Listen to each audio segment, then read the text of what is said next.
क्या वजह थी कि बावजूद इतनी कोशिशों के पीटीआई कोई ग्रैंड अलायंस नहीं बना सकी और मौलाना साहब को अपने साथ नहीं खड़ा कर सकी, जो कि आपके लिए बहुत ज़रूरी था?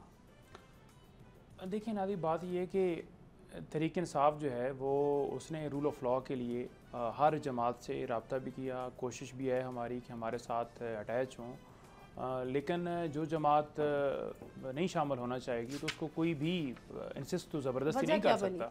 नहीं, ज़ाहिरी बात है कि अगले को समझ ना आए, मामलात वो ना समझें कि हमारे इनके साथ नहीं बन पा रहा, हमारे असूल नहीं तय हो पा रहे, हमारे कवायद व ज़वाबत एक दूसरे के साथ मैच नहीं हो पा रहा है, तो फिर नहीं चलता आगे।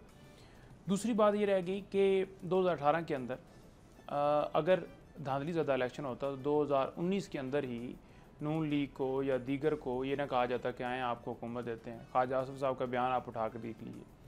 तीसरी बात यह है कि हमारे ख़िलाफ़ कितनी पटिशन्स हैं जो उस वक्त 2018 के बाद इलेक्शन ट्राइब्यूनल्स के सामने गई, कोई भी नहीं है। चौथी बात ये रह गई कि 2024 का जो धांधली ज़्यादा इलेक्शन हुआ पूरे पाकिस्तान में, उसके बाद मखसूस नशस्तें पीटीआई का हक़ बनती थी।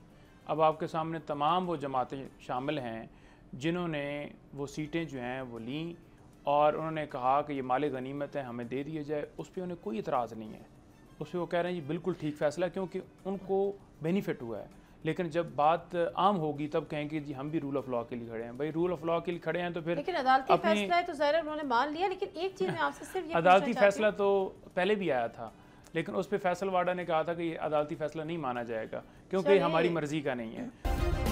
सब्सक्राइब करें और बेल दबाएं ताकि कोई खबर रह न जाए।